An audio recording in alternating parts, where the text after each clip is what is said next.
लगायत सूचनाको हकको प्रभावकारी कार्यान्वयनमा थप उत्प्रेरित फैलान अभिप्रेरणा मिलोस् भन्ने कामना गर्दछु। आयोग सबै पक्षहरूसँग नेपालको संविधानको धारा 27 मा प्रत्येक नेपाली नागरिकलाई आफ्नो वा सार्वजनिक सरोकारका कुनै पनि विषयको सूचना माग्ने र मागेको सूचना पाउने हकको संरक्षण गरिएको छ।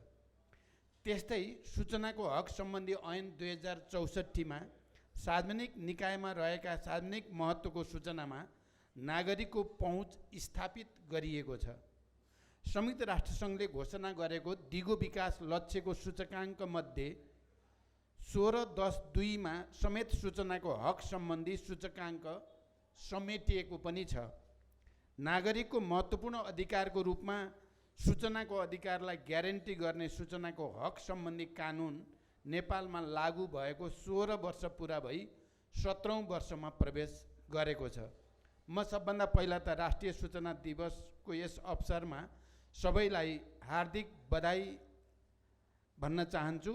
मलाई अहिले पनि सम्झना छ 64 सालमा तत्कालीन संसदमा सरकारले दर्ता गराएको सूचनाको हक सम्बन्धी विधेयकप्रति धेरै अधिकार कर्मीको असहमति रहेको थियो। मेरै पहलमा तत्कालीन सञ्चार मन्त्रीलाई उक्त विधेयक फिर्ता ल्याएर विज्ञ साथीहरू समेतको सुझावको आधारमा अहिलेको कानुनको मस्यौदा गरिएको थियो। यो जानकारी म गराउन चाहन्छु र यसलाई संसदबाट सहजै पारित पनि गरियो। नेपालको सूचनाको हक सम्बन्धी ऐनलाई विश्वका उत्कृष्ट ऐनहरूकै सूचीमा राखिएको थियो। नेपालमा सूचनाको हक सम्बन्धी कानुन लागू भएको लामो समय हुँदा पनि नागरिकले जुन रूपमा यो अधिकारको व्यापक प्रयोग गर्नु पर्ने हो पाउनु पर्ने हो त्यस अनुरूप भने हुन सकिरहेको छैन। संविधान र कानुनमा सबै सार्वजनिक निकायमा रहेका सूचनाको वास्तविक मालिक नागरिकलाई मानिए पनि सबै प्रकारका सूचनामा उनीहरूको पहुँच स्थापित भने अझै हुन सकेको अनुभूति गरिएको छैन। यसैगरी कानुन कार्यान्वयनमा सार्वजनिक निकायलाई अझै बढी जिम्मेवार र जवाफदेही बनाउनु पर्ने आवश्यकता पनि कायमै रहेको छ। खास गरी केही सञ्चारकर्मी र अभियन्ताहरूले सूचना माग्ने गरे तापनि आम नागरिकबाट जुन अनुपातमा सूचना मागिनु पर्ने हो त्यो अत्यन्त न्यून रहेको देखिन्छ। सूचनाको हक सार्वजनिक निकायमा सधैँ पहुँच पुर्याउन सक्ने केही सीमित मान्छेका लागि मात्रै पक्कै पनि होइन। यो त वर्षौँदेखि राज्यबाट उपेक्षित र उत्पीडनको अवस्थामा रहेका किसान, मजदुर, महिला, दलित, सीमान्तकृत समुदाय सहित आम जनताको लागि हो। वास्तविक लोकतान्त्रिक अभ्यास गर्नेहरूले सूचना लुकाउँदैनन्, बरु केही सूचना माग्न नआए पनि आफै विभिन्न माध्यमबाट गोप्य राख्नुपर्ने बाहेक अन्य सूचनाहरू नागरिक माझ नियमित प्रसारण गर्ने गर्दछन्। सरकार र हरेक सार्वजनिक निकायले अनिवार्य रूपमा आफूले गरिरहेको काम, नागरिकले पाउने सुविधा, तोकिएको बजेट र त्यसको खर्च सहितका सबै विवरण नियमित रूपमा सार्वजनिक गर्नै पर्दछ। नागरिकहरूले घर वा कार्यस्थलमै रेडियो, टेलिभिजन, पत्रपत्रिका, अनलाइन सहितका विभिन्न सञ्चार माध्यमबाट सार्वजनिक निकायमा रहेका हरेक सूचना थाहा पाउनु पर्दछ।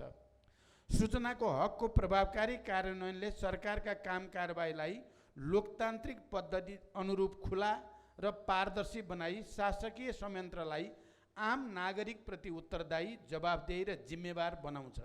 राज्यका सूचनामा आम नागरिकको पहुँच र सहभागिता अभिवृद्धि गराउनु लोकतान्त्रिक प्रणालीको वास्तविक संस्कार पनि हो। लोकतान्त्रिक पद्धतिमा राज्यका हरेक क्रियाकलापहरूमा नागरिकहरूले जान्ने, बुझ्ने र सुन्ने अधिकार मात्र होइन, राज्यका संयन्त्रलाई नागरिकप्रति जवाफदेही बनाई सुशासन र पारदर्शिता कायम गर्न लगाउन सक्दछन्। लोकतान्त्रिक व्यवस्थामा नागरिकका अधिकारका रूपमा सूचनाको अधिकारको सुनिश्चित गर्नुको अर्थ राज्यका शासकीय संयन्त्र तथा राजनीतिक दल र संस्थाका काम कारबाहीमा जननिगरानी, जननियन्त्रण र जनखबरदारी बढाउनु पनि हो। र खुला, पारदर्शी र सुशासनयुक्त समाज निर्माण गरी जनसहभागितामूलक लोकतन्त्रको असल अभ्यास गर्नु हो। लोकतन्त्र र पारदर्शिताको एक महत्त्वपूर्ण स्तम्भ मानिने सूचनाको हक कार्यान्वयनमा Centre for Law and Democracy संस्थाले गरेको अध्ययनमा विश्वव्यापी वरीयतामा नेपाल 22औं स्थानमा छ। उता भ्रष्टाचार अवधारणा सूचकाङ्क करप्सन पर्सेप्सन इन्डेक्समा भने नेपाल 110औं स्थानमा रहेको छ। सर्वेक्षणहरूलाई दृष्टिगत गर्ने हो भने नेपालको नतिजा सन्तोषजनक होइन। सार्वजनिक पदाधिकारीहरूको काम कारबाही बारे जनताको कम निगरानी, नागरिक समाजलाई राज्यको सूचनामा पहुँच कम हुने अवस्थाका कारण भ्रष्टाचार मौलाउँदै जाने खतरा हुने हुँदा यसप्रति हामी सबैको ध्यान जान जरुरी छ। सूचना प्रविधिको समयानुकूलको तीव्रतर विकाससँगै नेपालमा सार्वजनिक निकायहरूमा डिजिटल गभर्नेन्सको प्रयोग बढाउनु पर्ने र सूचनाको हकलाई आम जनतामा रक्त सञ्चार गरी भ्रष्टाचारलाई नियन्त्रण गर्न जनता ब्युजिने महाअभियान नै सञ्चालन गर्नुपर्ने देखिन्छ। जनतासँग प्रत्यक्ष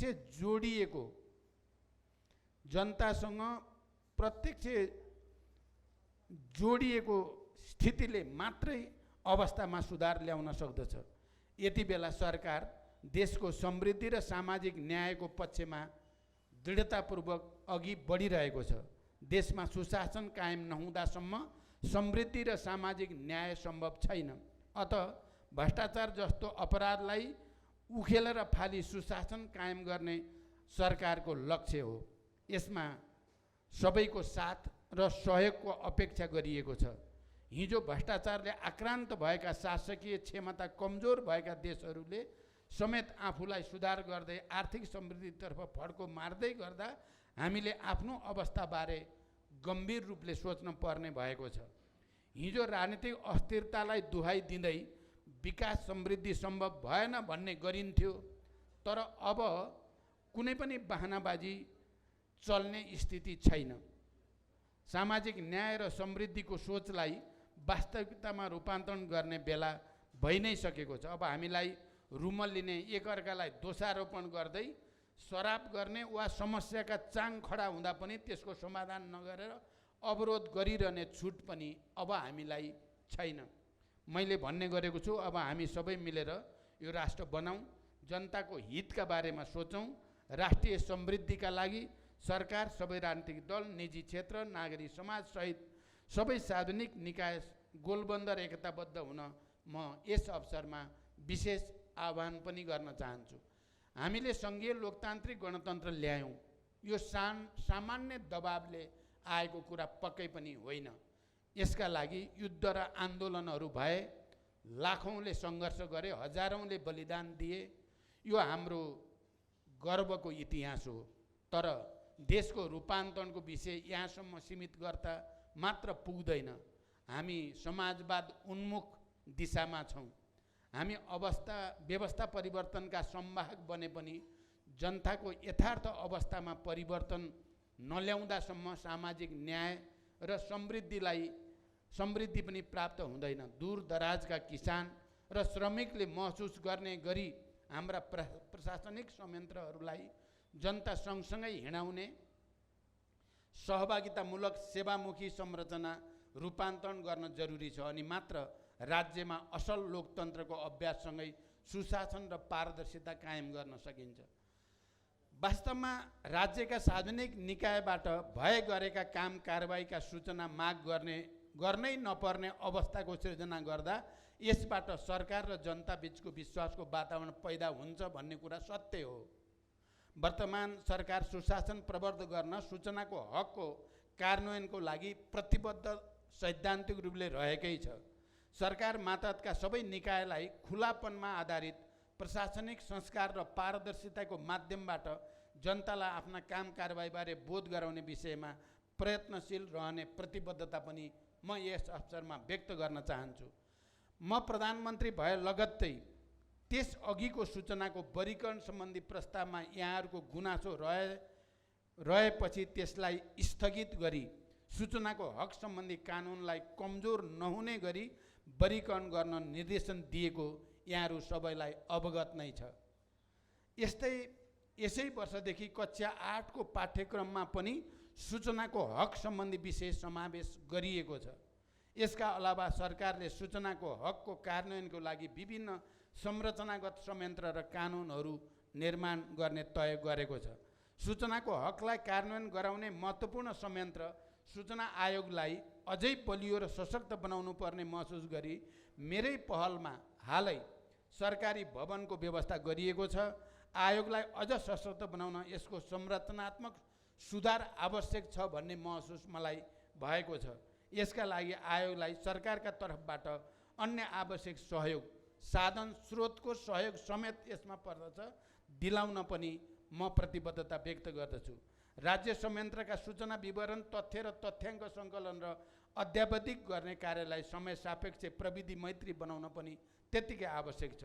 देश सङ्घीय गणतन्त्रमय भए तापनि समयानुकूल पुराना कानुनहरू संशोधन नहुँदा त्यसको प्रत्यक्ष असर सरकारको काम कारबाहीमा परेको छ। यसै गरी राज्यमा भ्रष्टाचार नियन्त्रणका पनि सूचना लिने मात्र होइन दिने संस्कारको विकास गर्न आवश्यक छ।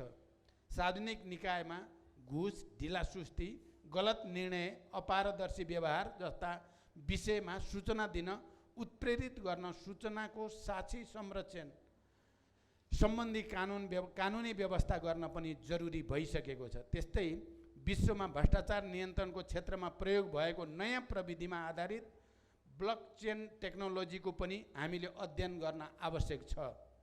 अब सार्वजनिक ओहदामा रहेका हरेक व्यक्तिको सम्पत्ति सहितका व्यक्तिगत विवरण गोप्य राख्ने प्रचलन हटाउन पनि कानुनी व्यवस्था गर्न जरुरी देखिएको छ। त्यसकारण म आजको यो ऐतिहासिक दिनमा यहाँहरू सबैसँग त्यसको निम्ति पहल लिन अनुरोध गर्न चाहन्छु। सरकारको तर्फबाट कोसिस भएको छ। यहाँ अघि मात्रै आज सम्मानित हुने सविताजीले पनि केही कुरा राख्नुभयो। म दोस्रो चोटि प्रधानमन्त्री हुँदा सूचनाको हक सम्बन्धी र सूचना आयोग सम्बन्धी मैले के गरेँ, वर्गीकरण सम्बन्धी कुरामा मैले के गरेँ र उहाँले दुईटा कुरा यहाँ यस सन्दर्भमा उठाउनु भयो।